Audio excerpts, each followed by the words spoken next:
আমার ছাদ বাগানে বসন্ত এসে গেছে, নানান ধরনের রং বেরঙের ফুল সবজি হতে শুরু হয়ে গেছে, এমনকি ফল গাছে ফল ধরতেও শুরু হয়ে গেছে। আর এই সময় ওয়েদারটা এতটাই সুন্দর যে বলে বোঝানো যাবে না। যাই হোক, সৌন্দর্য দেখে তো হবে না, কাজটাও তো করতে হবে। আর এদিকে বোগেনভেলিয়ার কালারগুলো দেখুন কতটা সুন্দর লাগছে। আমি কিন্তু কাটাই ছাটাই করে দিয়েছিলাম শীতের একেবারেই শেষের দিকে। শুধু বোগেনভেলিয়া না, অনেক গাছের কাটাই ছাটাইও করেছিলাম। তো চলুন আগে একটু ঠাকুর ঘরের কাজ করে নিই। যেহেতু দোল পূর্ণিমা, তাই গোপালকে একটু দুধ দই মধু ঘি দিয়ে স্নান করাবো। কারণ এমনি সময় তো প্লেন জলেই স্নান করানো হয়। তো আমার 3টে গোপাল, আমি খুব সিম্পলভাবে স্নান করাবো, কোনো আতর ঠাতর বা সেন্ট টেন্ট কোনোটাই ব্যবহার করব না।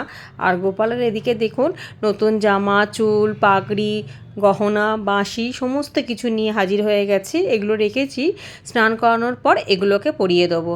সবার প্রথমে গোপালকে একটুখানি দই দেবো। দই দিয়ে ভালো করে 3টে গোপালকে ভালো করে মাখিয়ে হাত পা মুখ ঠুক সমস্ত কিছু ডলে দেবো।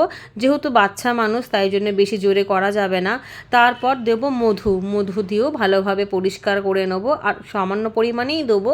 যেহেতু স্নান করার পর এটা আমরা প্রসাদ হিসাবে গ্রহণ করব, তাই নষ্ট করব না। কোনো উৎসব অনুষ্ঠানে গোপালকে আমি এইভাবেই স্নান করাই। চলুন এবারে অল্প ঘি দেবো। 3টে গোপালকেই ভালোভাবে ঘি দিয়ে হালকাভাবে, যেমন করে দই দিয়ে মধু দিয়ে ডলে ডলে পরিষ্কার করলাম, সেরকমভাবেই পরিষ্কার করব, যাতে গোপালের আঘাত না লাগে।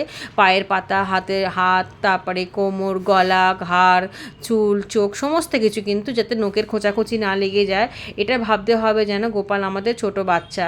এবার লাস্টে দই দিয়ে দেবো। দই দিয়ে 3টে গোপালকেই ভালো করে স্নান করাবো খুব সুন্দর করে, তবে আর কিছু দেবো না। অনেকেই আমাকে জিজ্ঞাসা করেছেন যে গোপালকে 3 বেলা ভোগ দিতে হয় কিনা, বা অনেকেই শুনেছি যে ঠিকভাবে ভোগ দেয় না। তো আমার কাছে কথা হলো, আমরা যখন 3 বেলা খাই, আমাদের বাচ্চাকে আমরা 3 বেলা দিই, তাহলে গোপালকে এনে আমরা অবহেলা করব কেন? নিজের বাচ্চাকে কি আমরা না খাইয়ে রাখি? গোপাল তো মন্ডা মিঠাই চায়নি, আপনার যেরকম ক্ষমতা সেরকমই গোপালকে দেবেন, এটাই তো নিয়ম। আর এই গোপাল স্নান করা জলটা কিন্তু আমি ফেলে দেবো না, গাছে দেবো। গাছে কিভাবে ব্যবহার করব সেটাও দেখিয়ে দেবো ভিডিওর মাধ্যমে। এখন প্লেন জল দিয়ে তার মধ্যে ফুল দিয়ে একেবারে লাস্ট স্নান করিয়ে তুলে দেবো। খুব ভালো করে স্নান করানো হয়ে গেছে, গোপাল ভীষণ চকচক করছে। এইবার গামছা দিয়ে ভালো করে মুছে তারপর জামা পরিয়ে দিয়ে ভোগ লাগিয়ে দেবো। এরপর যাব বাগানের কাজ। তো রোজ রোজ তো এরকম করে স্নান করানো হয় না, যখন কোনো উৎসব অনুষ্ঠান হয় তখন এইভাবে স্নান করাই আমি। আর গোপালের ভোগও একদিন আপনাদেরকে রান্না করে দেখাবো। অনেকেই দেখতে চেয়েছেন যে আমি গোপালের ভোগ কীভাবে রান্না করি, তো সেটাও একদিন ব্লগে দেখিয়ে দেবো। যে এই দেখুন স্নান করার পর কতটা চকচকে হয়ে গেছে গোপাল। তবে স্নান করানোর সময় আমি গলার, হাতের, পায়ের, কানের সমস্ত কিছু খুলে নিই, কারণ ওইসব থাকলে ভালোভাবে স্নান করানো যায় না। আর পোশাক পরিয়ে দিয়েছি, নতুন পাগড়ি, চুল, বাঁশি, কানের, গলার, তারপরে সমস্ত কিছু দিয়ে সুন্দরভাবে সাজিয়ে ভোগ দিয়ে দিয়েছি। এবার এসে গেছি বাগানে। বাগানের অনেকগুলো কাজ সারতে হবে। এখানে যে সবজির খোসা, ফলের খোসা টোসাগুলো দিয়েছিলাম 3-4 দিন হয়েছে, ভালোভাবে শুকিয়ে গেছে। এইগুলোকে যে বেড বানাবো সেই বেডের তলায় দিয়ে দেবো, কারণ এই সবগুলো দিয়ে বেডের তলায় দিলে খুব ভালো খাবারটা তৈরি হয়ে রইলো। এবার যে কোনো সবজির গাছ হোক, ফুল গাছ বা ফল গাছ হোক না কেন, শিকড়টা যখন ছড়াবে তখন এই খাবারগুলো পেয়ে যাবে, কারণ এর মধ্যে যখন জল পড়বে, জৈব সার পড়বে, তরল সার পড়বে, তখন খুব ভালো কম্পোস্ট তৈরি হয়ে যাবে। আর এদিকে দেখুন 2টো বস্তার মধ্যে লাউ গাছ ছিল, সেই লাউ গাছের বস্তার মধ্যে কত সুন্দর মাটি তৈরি হয়ে গেছে। আমি কিন্তু মাটি দিয়ে গাছ করি না, কারণ আমি মাটি পাই না।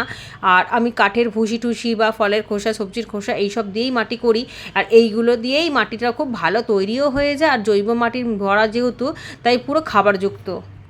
এই বস্তার সমস্ত মাটি ঠাটিগুলো যেগুলো আছে সেইগুলোকে এক জায়গায় ঢেলে বস্তাটা খালি করে নেবো। আর যেগুলো ডিকম্পোস্ট হয়নি, কারণ সব কিছু একসাথে ডিকম্পোস্ট হয় না, যেগুলো ডিকম্পোস্ট হয়নি সেগুলোকে তলার দিকে দেবো। তারপর আবার বস্তাটাকে রিফিল করে দেবো। 7 দিন ধরে যে সবজির খোসা, ফলের খোসাগুলোকে জমিয়েছি সেগুলোকেও নিয়ে এনেছি। ধোয়া চা পাতা, পিচবোর্ড, কাগজ ঠাগজ যা ছিল, শুকনো পাতা, ডালপালা, তারপরে শীতের বাগান থেকে তো প্রচুর ডালপালা, গাছপালা, পাতা টাতা বেরিয়েছে, সবই এনেছি। আর এদিকে বস্তাটা প্রায় খালি করে দিয়েছি। সামান্য কিছু যে কাঠের ছিলকা যেগুলো ডিকম্পোস্ট হয়নি সেটা নিচের দিকে রেখে ওই 7 দিন ধরে জমানো যে সবজি ফলের খোসাগুলো আছে, কিছু গলে গেছে, কিছু শুকনো আছে, কিগুলো গলা পচা, সমস্ত কিছুই কিন্তু ডিকম্পোস্ট হয়ে যাবে। এবার সামান্য সামান্য মাটি দেবো। মাটিটা ওই লাউ গাছেরই মাটি, যে মাটিটা উপরের দিকে খুব ভালো তৈরি হয়ে গেছে, সেই মাটিটা দেবো। আর এখানে দেবো শুকনো পাতা, ডালপালা। আমি প্রত্যেকবার এইভাবেই গাছ করি, কারণ আমি মাটি দিয়ে গাছ করি না, এক তো মাটি পাই না, তারপরে মাটি দিয়ে করলে ভীষণ ভারী হয়ে যাবে, এদিক ওদিক নিয়ে যাওয়া যাবে না। আর বাগানের এত যে ডালপালা সব বেড়া, সেগুলো কোথায় ফেলবো? আমরা যেহেতু শহরাঞ্চলে থাকি, সেহেতু কোনো ময়লা ফেলতে গেলেও আমাদেরকে টাকা দিয়ে ফেলতে হয়। তাই জন্য এইসব ওয়েস্টেজগুলো ফেলে না দিয়ে এর মধ্যেই যদি সবজি গাছ করা যায় বা ফল গাছ, তাহলে ক্ষতিটা কী? এখান থেকেই তো আমি সমস্ত সবজি পাচ্ছি। শীতের সময়ও নানান ধরনের সবজি পেয়েছি, গাজর, বিট, ক্যাপসিকাম, লঙ্কা, কপি, বিভিন্ন ধরনের শাক। গরমের সময়তেও নানান ধরনের সবজি পাই। আমি বাগান করি অনেক দিন ধরে, তবে ইউটিউব করি বেশি দিন না। তাহলে এত সুন্দর জিনিস দিয়ে যদি আমরা গাছ করতে পারি, সেখান থেকে যদি ভালো ফল পাই, তাহলে অসুবিধাটা কিসের? আর মাটিরই বা প্রয়োজন কিসের? মাটি ছাড়াই যখন এত ভালো গাছ হয়, তাহলে তো মাটির প্রয়োজন নেই। তবে হ্যাঁ, মাটির কোনো বিকল্প হয় না। তবে মাটি না পেলে তখন এইভাবেও গাছ করা যায়। আর দেখুন, ওই লাউ গাছের ওপরে যে মাটিটা ডিকম্পোস্ট হয়ে গেছে, সেটা দিয়ে পুরো ওই সবজির খোসা টোসা যেগুলো গলা পচা দিয়েছিলাম, সেগুলোকে পুরো ঢেকে দিলাম। ঢেকে নিয়ে দেখুন কতটা হালকা হয়েছে, যে কেউ তুলে নিতে পারবে, কারণ এর মধ্যে তো মাটি নেই। সমস্ত শুকনো পাতা, ডালপালা, কাগজ টাগজ, পিচবোর্ড টিটবোর্ড সব কিছু দেওয়া রয়েছে। এইভাবেই আমি দুটো বস্তা ভরে রেখে দেবো একটা সাইডে। তবে জলের ছিটাটা কিন্তু মাঝে মধ্যেই দিতে হবে। চাইলে এর মধ্যে এখনই গাছ বসানো যাবে, বা 10 দিন বা 15 দিন পরেই বসানো যাবে। তবে এর মধ্যে কিন্তু আর কোনো খাবার দেবার প্রয়োজন পড়বে না। আর আমি এই সব কিছুকে ডিকম্পোস্ট হবার জন্য গুড়ের জল দেবো, সে যে কোনো গুড় হতে পারে। তবে আমি যে গুড়টা ব্যবহার করছি সেটা নষ্ট হয়ে গেছে। নষ্ট হয়ে গেছে বলে যে গুড়ের গুণাগুণটা কমে গেছে তা না, নষ্ট হয়ে গেলেও গুড়ের গুণাগুণটা থাকবে। আর এর জন্য কোনো পিঁপড়ে হবে না, খুব ভালো ডিকম্পোস্ট হতে সাহায্য করবে। গুড় দিলে, টক দই দিলে খুব তাড়াতাড়ি ডিকম্পোস্ট হয়ে যায়। দেখুন অল্প একটুখানি রয়েছে, জলের মধ্যে মিশিয়ে দুটো বস্তায় ভালোভাবে ছিটিয়ে নেব। 1 মগ জল নিয়েছি। আর এটা কিন্তু খেজুরে গুড়ই ছিল, যে কোনো গুড় দেওয়া যায়, সে ভেলি গুড় হোক, আখের গুড় হোক, যে কোনো। অনেক সময় গুড় নষ্ট হয়ে গেলে আমরা ফেলে দিই না, ফেলবেন না সেটা, এইভাবে গাছে ব্যবহার করবেন। খুব ভালো সার তো তৈরি হয়ে যাবে, আর গাছ খুব ভালো খাবারও পেয়ে যাবে। এইভাবে দুটো বস্তা দেখুন জল দিয়ে রেখে দেবো। প্রায় 1 সপ্তাহ পর একটা বস্তার মধ্যে একটা কুমড়ো চারা দেবো, আর একটা বস্তার মধ্যে পুঁই শাকের চারা দেবো। এদিকে কুমড়ো চারাটা অনেক দিনই উঠেছে, কিন্তু জায়গা ছিল না বলে এই টবের মধ্যে বাড়তে পারছিল না। এটা এই বস্তার মধ্যে দেবো। আর এই টবটার মধ্যে 3টে পুঁই শাকের চারা উঠেছিল, সেটা একটা বস্তার মধ্যে দেবো, কারণ পুঁই শাকের তো আর লাউ কুমড়োর মতো ফল হবে না। সুতরাং একটা বস্তার মধ্যে 3টে দিয়ে দেবো, তাতেই খুব ভালো গাছ হবে। আর অত বড় বস্তা তো, খুব ভালো খাবারটাও পেয়ে যাবে।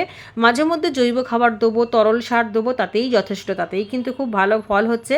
আর রাসায়নিক খাবার দেওয়ার দরকার নেই। আর যেহেতু কুমড়ো বা লাউ বা পুঁই শাক এগুলোর ডগা পাতা আমরা খাই, তাই কখনো ভুলেও আমি রাসায়নিক ওষুধ দিই না। খুব জোর হয়তো হলুদ জল বা ভিনিগার বা জলে স্প্রে করে দিই পিঁপড়ে টিপড়ের জন্য। তবে এখন অল্প একটু পিঁপড়ে হলেও কোনো অসুবিধা নেই, কদিন পর পিঁপড়ে আর হবে না।